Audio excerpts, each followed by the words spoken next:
What's up, guys? We are here on Pokemon Showdown. Today I'm playing RU versus Molk. I'm actually feeling a lot better, so thank you everybody for, the get well wishes. I really do appreciate it.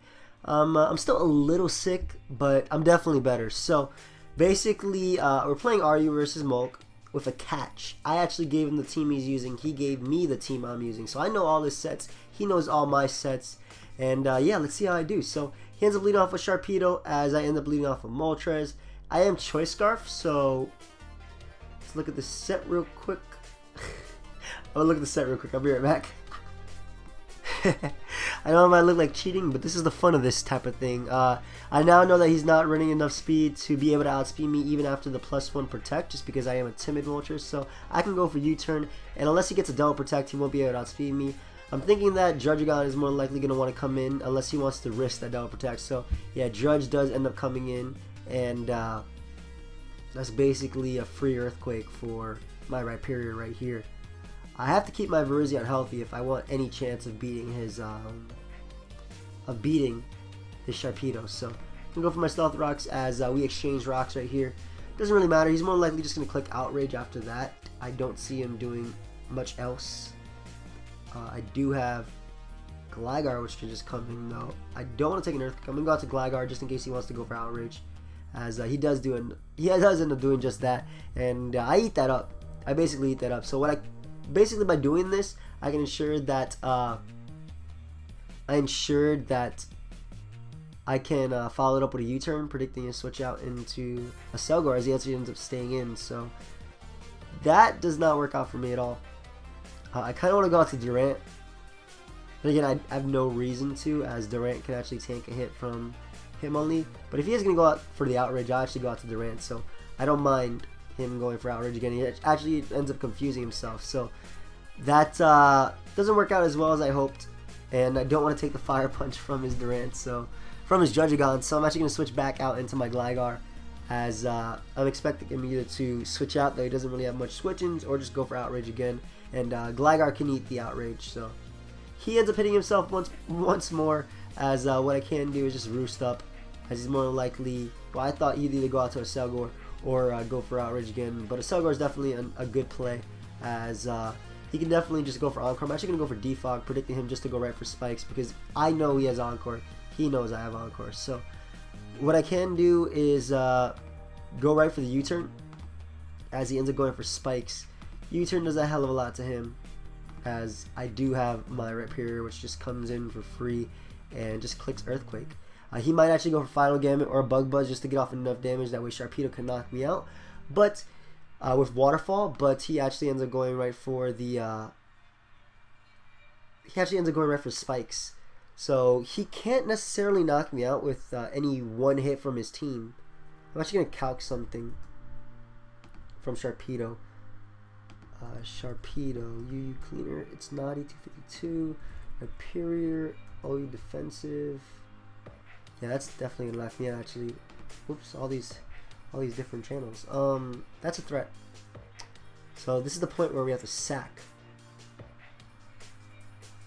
Durant really isn't gonna be doing too much this game, and if anything, I just get 2 Life Orb hits off on him, so I'm completely fine by that, or with that rather, as I can just go for Crunch just in case, he wants to switch for whatever reason. Obviously, he's just going to stay in because he knows the team, but just in case he wanted to for whatever reason. And I do have Virizion, which can just come in and honestly just click Leaf Blade. I don't want to double out into Gligar predicting anything just yet. So what I actually want to do is go for Close Combat just in case he wants to go out to Druddigon, as Deblade ended up coming out. And Deblade is an annoying poke. And this puts me in a really annoying situation, because he could potentially just double right here out into Sharpedo, or he can just go for a nice and safe attack, ensuring that he can win actually later on. I kind of want to go for Leaf Blade predicting the Sharpedo, but then again he has no reason. That puts me in a bad situation. I'm going to be risky right here and actually predict Sharpedo, and it actually works out for me, so I'm able to get rid of the biggest threat to my team, definitely being that Sharpedo, as now I have a free switch out in the Gligar, and I'm in a great position, as yeah, now this is what we call Oh crap, I just lost my win condition. I'm going to try and attack what's in front of me because he basically went for Fire Punch right there, not wanting to lock himself with Outrage. That worked out great for me. Not, like, that was amazing. That was simply amazing for me as I beat this Druddigon 1v1. So he can spam Stealth Rocks, but even if he does, I can just go for Earthquake. I'm not sure if he can come back from this now, just because of that play right there. But he ends up going right for the Earthquake, the Outrage rather, sorry, as I can just roost off this damage, and I should be able to 2-hit KO him, and basically just play around with his confusions. I'll be able to get off, oh, what's it called? I'll be able to get off the defog, definitely. So gonna go for the defog right here as he ends up going right for the knockoff. And high jump kick is gonna do a lot, about 40-something% to me. I am physically defensive though, so I can tank one. So yeah, it does about 41%, as roosting is easily my best play right here. So because this will let me beat the Blade, as he actually ends up critting me. A bit unfortunate, but I don't know how much it mattered in the end. It's unfortunate because I am not going to be able to get up my, I'm not going to be able to defog away, and I would have basically been able to beat his Blade with that thing. But you know, I'm just going to go for the U-turn as he ends up going right for the Mach Punch, and he sees that I'm locked in a U-turn, so he could definitely go right out into his Druddigon right here. I don't want to take a Sucker Punch, even though he's more likely not going to go for it. So what I'm actually going to do is go out into my Slowking, as he's just going to get up his rocks most likely. And I believe just spam Psyshock at this point. I don't really care if he goes for Outrage. Scald is actually the better play, just in case I do get a burn, as he actually ends up going for the Sucker Punch. And that does a hell of a lot to me, as I do end up pulling off the burn with this attack. So I'm in a way better position right now. I can just sack this Pokemon to the Outrage, as I will be able to get up Stealth Rocks with my Rhyperior. Stealth Rocks ensuring that I'm able to knock out Jolteon with the Fire Blast, so I'm going to go for that. As what I really want to do is go for the Roar, because what I can do is, you know, get the potential, I'll get the potential Druddigon switching, which would be amazing for me, and I'm actually running enough speed on this Rhyperior. Oh, I think he's running enough speed on this Rhyperior to knock out Drudge, so we'll see how this goes right here. I can definitely just go for Earthquake. I might actually still lose simply because he did get up those rocks, but we have to see.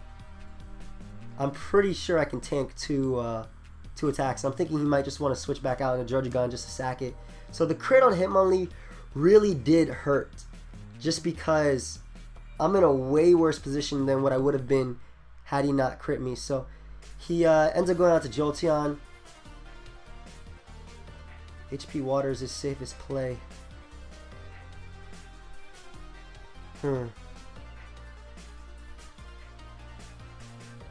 This is hard, because I go out to Virizion on his HP Water, and he can't knock me out, and he gets the free switch into his, he gets the free switch into Druddigon, into the Blade rather. What I have to try and do is make it that he can knock out my my Virizion with his attack. I have to just basically, I can't let him get the free switch into the Blade, as he ends up going for Hidden Power right there. I'm just gonna go for Leaf Blade. I don't think I could do anything about that, to be honest. He's gonna end up getting up the +2 anyway. And I think I lost. That crit really was unfortunate on my on my Gligar, but I guess it was bound to happen. Really couldn't do anything about that though.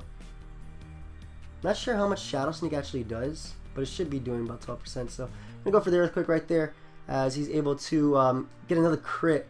Unfortunately, with the Iron Head on my Rhyperior, I don't think it would have been able to knock me out without the crit. But like I said, there's nothing I can do, and that crit was really annoying on Gligar, but I can't complain. It's part of the game, as he's able to knock me out the Shadow Sneak, and that's gonna be a good game, I believe. Why did I even go for that? I could go for the good game. Really sucks he crit me. I don't think he would have been able to knock me out with +2 Iron Head. I'm actually going to calc that just to see what it would have done to my Rhyperior. What is my Rhyperior set anyway? I'll pause it real quick just to find out the set. Yeah, so it was actually a roll if he knocked out Rhydon, but I guess that didn't matter just because he could have went for Shadow Sneak after that. Good game, Molk, and guys, I hope you guys all enjoyed. Gligar would have been nice, but yeah, later.